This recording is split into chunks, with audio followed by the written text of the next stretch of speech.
Ronnie Vargas nació en Caucete, provincia de San Juan, el 6 de julio de 1942.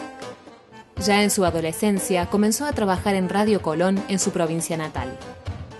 Siendo exitoso en San Juan, Ronnie se trasladó a Córdoba junto a su entrañable amigo Mario Pereira, trascendiendo al país a través de Radio LB3. Desde hace 26 años es el movilero más importante del programa Juntos en Cadena 3 y además es la voz de la tarde con su programa Viva la Radio. Condujo televisión y festivales, se dedicó a la enología y a la venta de discos y fue maestro rural, pero asegura que desde muy joven su pasión fue la radio. Hoy, en Enfoque Urbano, conversamos con Ronnie Vargas, un gran cordobés por elección que construye ciudad a través de la radio. Ronnie, muchísimas gracias por acompañarnos en Enfoque Urbano. Lo primero que nos interesaría es saber cómo iniciaste la búsqueda de la vocación que te llevó a encontrar tu trabajo en la radio. Bueno, la vocación nace espontáneamente y eso lo lleva a uno sin darse cuenta a que esto que es un entretenimiento se transforma en un trabajo, con el perfeccionamiento a posteriori, el llegar a concretar hechos que son importantes para transformarlo en una labor profesional de importancia.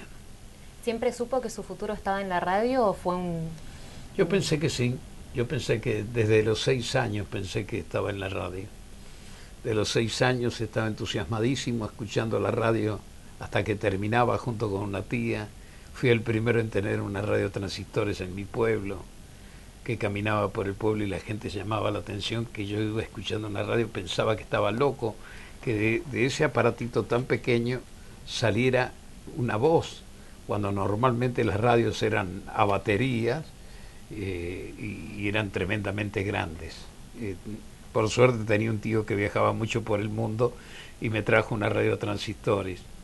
Y bueno, a partir de ese momento nació una necesidad de estar identificado con el medio de difusión. ¿Y cómo se imaginaba que se haría trabajar en la radio en ese entonces? Yo me lo imaginaba y es por eso que le insistía a mi abuela, que es la persona que me acompaña para toda la vida, y que me llevara hasta la ciudad de San Juan. Yo vivía a 28 kilómetros, ella iba a comprar insumos para una fábrica de helados que tenía, y que me dejara en la radio, y le pidió ella con su lengua medio italiana, medio castellana, al director de la radio que me autorizara a quedarme, y me quedaba ahí todo el día dentro de la radio viendo cómo se hacían los programas.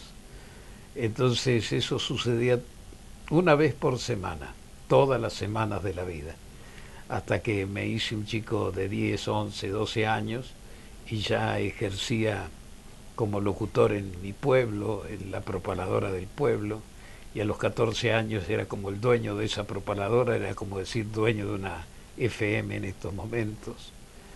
Y posteriormente, a raíz de mi trabajo, mi estudio, mejor dicho, como maestro, me recibí de maestro, me fui a trabajar de maestro al campo, un lugar donde prácticamente nadie quería hacerlo. Yo tenía 17 años nada más y me encariñé con el campo, estuve un año y ahí escuché que había un concurso en la radio para locutores y viajé a San Juan y me presenté en ese concurso, pero nunca tuve respuesta, y pasados los años me llamaron telefónicamente diciéndome que yo había ganado ese concurso, nada más que no me habían dado el puesto.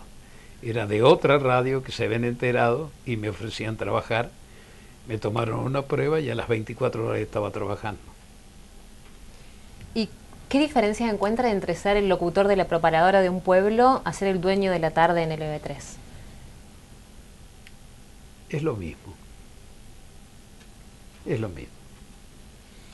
Es lo mismo porque los sueños siguen siendo similares, porque el anhelo uno lo tiene permanentemente en llegar a algo, y cuando uno todos los días va llegando a algo, es mucho más importante que llegar de golpe, quedarse en ese lugar.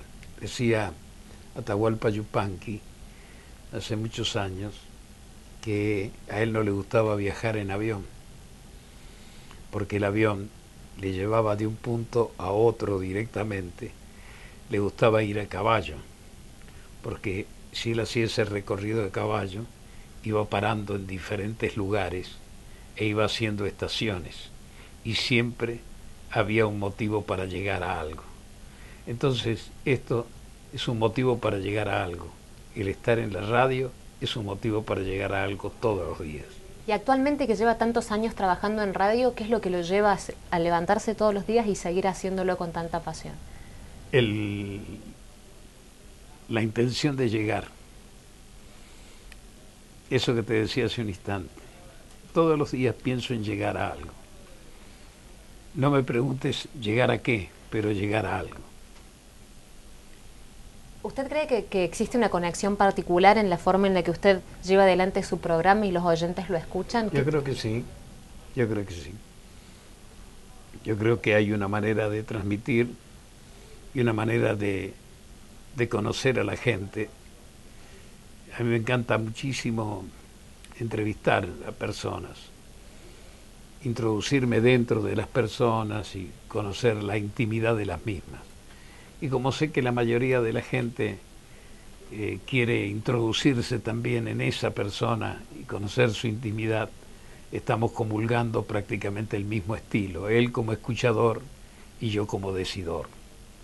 Y conocer de cerca a aquel a tu semejante, en diferentes niveles, desde el nivel más humilde hasta el nivel más encumbrado, hace que uno pueda identificarlo sin verlo y transmitiendo a través de un micrófono de radio, ¿no? Siento los mismos nervios del primer día que empecé a trabajar la radio hasta hoy, por la tremenda responsabilidad que representa esto. Porque hay mucha gente que se imagina que uno sentado frente a un micrófono que es tan sencillo, una cuestión tan elemental, y a raíz de los años que uno lleva, que se siente el micrófono y que vos podés hablar de lo que quieras, que no tenés ningún tipo de problema. Pero al contrario, yo cada día que me siento, estoy imaginándome miles de personas que están siguiéndome a través de la audiencia, y de que no meter la pata y no cometer una macana cuando estoy hablando, porque eso me perjudica mucho, me puede perjudicar mucho en mi carrera, pero además personalmente me hace sentir muy mal, ¿no? Trabajar en la radio es como trabajar sin red. La televisión te da la posibilidad de ir rectificando cosas, de ir cambiando cosas. La radio no. La radio es largarse al aire y salir con todo, salvo programas grabados que alguna persona, pero en este tipo de programas, de estos magazines que hacemos nosotros, esto vas sin red, vas trabajando y vas creando y dando opinión, y a lo mejor opiniones que van en tu contra o van a tu favor. Es así, la radio es distinta, totalmente distinta, ¿no?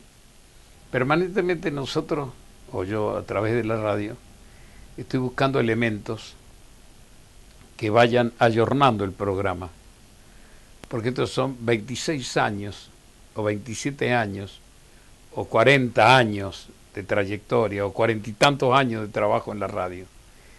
Pero si no te ayornas, si no logras buscar novedades, todo ese tipo de cosas van a hacer que queden en la nada. Entonces, cada vez vamos creando cosas. El año pasado yo le digo a mi productora, mira, me gustaría que en ese club del recuerdo que yo hago, porque yo ya me había saturado un poco el tema del club del recuerdo, colocando los temas antiguos al principio del programa, tuviesen complemento. Que ese club del recuerdo tuviera una carta que identificara al tema que se va a difundir, una carta de amor.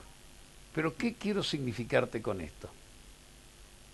Me encuentro con gente que me escribe, gente que me habla, gente que se pone en contacto a través de internet conmigo, que no le interesa el premio, que hay una necesidad de comunicación de la gente impresionante, de contar historias que a veces son tan duras son tan duras que una persona se anima a contársela a un individuo en la radio, o no a un individuo, a un programa de radio, contarle esa historia tan dura